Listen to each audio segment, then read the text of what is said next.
ಓಂ ಶ್ರೀ ಗುರು ರೇವಣಸಿದ್ದೇಶ್ವರಾಯ ನಮಃ. ಓಂ ವೀರೇಶ್ವರಾಯ ನಮಃ. ಕರ್ನಾಟಕದ ಹಲವಾರು ಕಡೆ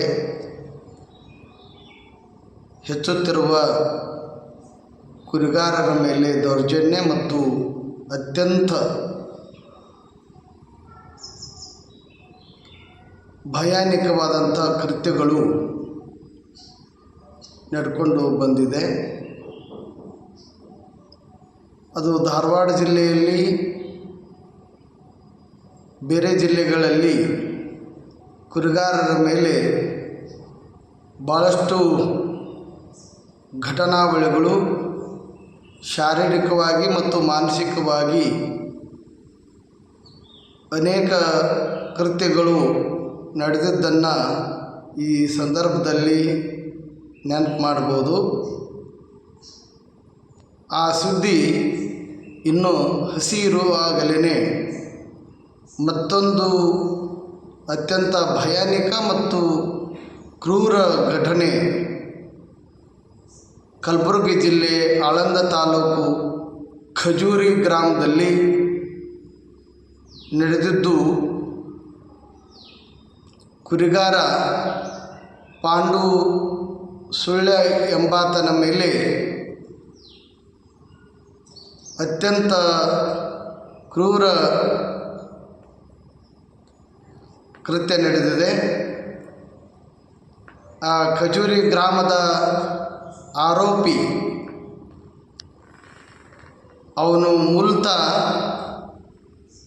ರೌಡಿ ಮತ್ತು ಅವರ ತಂದೆಯೂ ಕೂಡ ರೌಡಿ. ಹೊಲದೊಳಗೆ ಏನೂ ಬೆಳೆ ಇಲ್ಲಂಥ ಸಂದರ್ಭದಲ್ಲಿ ಬಿಜಾಪುರ ತಾಲೂಕಿನ ಸಿದ್ದಾಪುರ ಗ್ರಾಮದ ಪಾಂಡು ಸುಳ್ಳೆ ಕುರಿಗಾರ ಮೇಯಿಸಲಿಕ್ಕೆ ಹೋದಾಗ ಅಲ್ಲಿರ್ತಕ್ಕಂಥ ಬೆಳೆಯೂ ಇಲ್ಲ, ಬರೀ ಹೊಲದಲ್ಲಿ ಕುರಿ ಬಿಟ್ಟಾಗ ಆ ಖಜೂರಿ ಗ್ರಾಮದ ರೌಡಿ ಭಾಳಷ್ಟು ಗಾಯಗೊಳಿಸಿ ಮರಣಾಂತಿಕ ಹಲ್ಲೆ ಮಾಡಿದ್ದಾನೆ. ಆತನ ಮೇಲೆ ಸೂಕ್ತ ಕ್ರಮ ಅಂದರೆ ಕಾನೂನು ಕ್ರಮ ತಕ್ಕೊಳ್ಬೇಕು.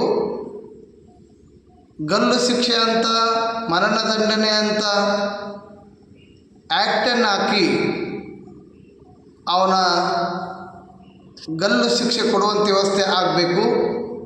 ಈಗಾಗಲೇ ಕರ್ನಾಟಕದಲ್ಲಿ ಮುಖ್ಯಮಂತ್ರಿ ಸಿದ್ದರಾಮಯ್ಯನವರ ನೇತೃತ್ವದಲ್ಲಿ ಕುರಿಗಾರರ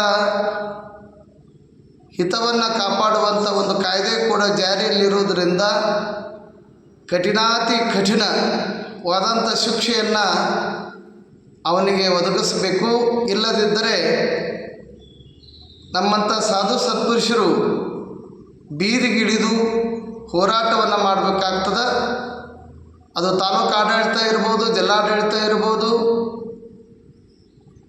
ಅದು ಯಾವುದೇ ಒಂದು ಸರ್ಕಾರದ ಸಂಸ್ಥೆಗಳು ತಕ್ಷಣ ಆ ಕುಟುಂಬಕ್ಕೆ ನೆರವನ್ನು ನೀಡುವಂತಾಗಬೇಕು. ಈಗಾಗಲೇ ನಾನು ಮುಖ್ಯಮಂತ್ರಿಗಳಿಗೆ, ಗೃಹ ಮಂತ್ರಿಗಳಿಗೆ, ಪಶುಪಾಲನಾ ಸಚಿವರುಗಳಿಗೆ ನಾನು ಪತ್ರ ಬರೆದಿದ್ದೇನೆ. ತಕ್ಷಣ ಆ ಕುಟುಂಬಕ್ಕೆ ಪರಿಹಾರಧನ ಕೊಡಬೇಕು, ಅವರಿಗೆ ಭದ್ರತೆಯನ್ನು ಒದಗಿಸಬೇಕು ಮತ್ತು ಬಂದೂಕು ಲೈಸೆನ್ಸ್ ಕೊಡುವಂಥ ವ್ಯವಸ್ಥೆ ಕೂಡ ಇನ್ನೂ ಸಮರ್ಪಕವಾಗಿ ಜಾರಿಯಾಗಿಲ್ಲ. ಅದನ್ನು ಜಾರಿಗೊಳಿಸುವಂಥ ಕೆಲಸ ಸರ್ಕಾರ ಮಾಡಬೇಕು. ಮತ್ತು ನಮ್ಮ ತಾಲೂಕು ಕುರುಬರ ಸಂಘ ಇರ್ಬೋದು, ಕಲಬುರಗಿ ಜಿಲ್ಲಾ ಕುರುಬರ ಸಂಘ ಇರ್ಬೋದು ಮತ್ತು ಹಲವಾರು ಸಂಘಟನೆಗಳು ಇವತ್ತು ಬಂಧನ ಆಚರಿಸ್ತಕ್ಕಂಥ ಈ ಸಂದರ್ಭದಲ್ಲಿ ನಾನು ಕೂಡ ಭಾಗವಹಿಸ್ತೇನೆ. ಜೈ ವೀರೇಶ್ವರ, ಜೈ ಕನಕ, ಜೈ ರೇವಣಸಿದ್ದೇಶ್ವರ.